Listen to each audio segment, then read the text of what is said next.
Doctor মারুফের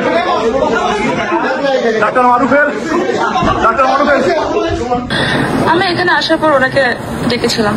উনি আমার পূর্ব পরিচিত, আমি ওনাকে চিনি, উনি আমার পূর্ব পরিচিত, এতটুকুই। অবশ্যই একজন মেয়ে শুধু শুধু মানে একজনের সাথে পূর্ব পরিচিত থাকলেই আসে না রুমে, এটা বুঝতে হবে। বলেন আপনাদের সম্পর্কটা কি আসলে দৈহিক সম্পর্ক কতদিন থেকে আপনাদের?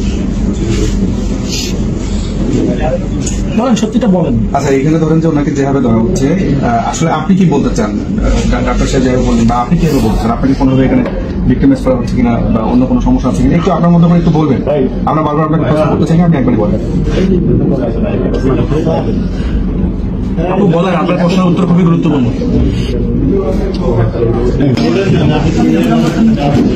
আসল ঘটনাটা কি, আজকে কি ঘটেছিল এটা একটু জানতে কি দেখবেন আজকে আপনারা? আজকে কি ঘটেছিল এটা একটু জানতে, এটা খুবই গুরুত্বপূর্ণ। এইখানে কি ঘটেছিল এই ঘটনাটা একটু জানতে।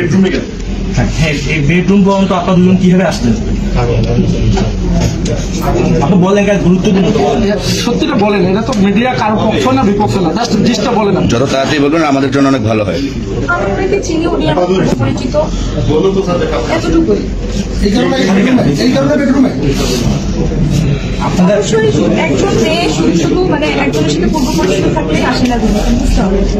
আসার পর আমরা বেশ কিছু লোকজন দেখতে পাই, তারা জানায় যে এখানে দুজন অনৈতিক কাজে তারা স্থানীয় লোকজন নাটক করছে। সেই ভিত্তিতেই তারা আমাদেরকে নকল করেছেন। আমরা সেই অপরাধে আমরা তাকে আইনগত ব্যবস্থা নেব। এই অপরাধে আইনগত কি ব্যবস্থা নেওয়া হবে? আমরা তদন্ত করে যেটা হয় ডিউটি অর্ডিনেন্সে যে অনৈতিক কাজের জন্য যে অপরাধ, সেটাই আমরা নিব। এসে আমাদের একজন চিকিৎসকের বিরুদ্ধে অভিযোগ করা হচ্ছিল লোকজন যে তিনি একজন মেয়ে হিসেবে এখানে অবস্থান করছেন। আমার চিকিৎসক তিনি হসপিটালে কর্মরত ডিরেক্টর মহোদয়ের আন্ডারে, তাকে আমরা যখন জিজ্ঞেস করি সে আমাকে বললো যে আমার পরিচিত, সেই হিসাবে তার বাবার অসুস্থতার জন্য কথা বলতে আসছে। এটুকুই আমার জানি। আমি ব্যবস্থা এখন আমার যেহেতু আইনে যেটা বলে, আমি আপাতত পুলিশের কাছে এটা পরিস্থিতি জানাবো। এখন আইন এবং পুলিশ আর আমাদের বিভাগীয় তদন্তের ব্যবস্থা সেটা পরবর্তীতে হবে, কিন্তু এটা তো উপস্থিত করা যাবে না।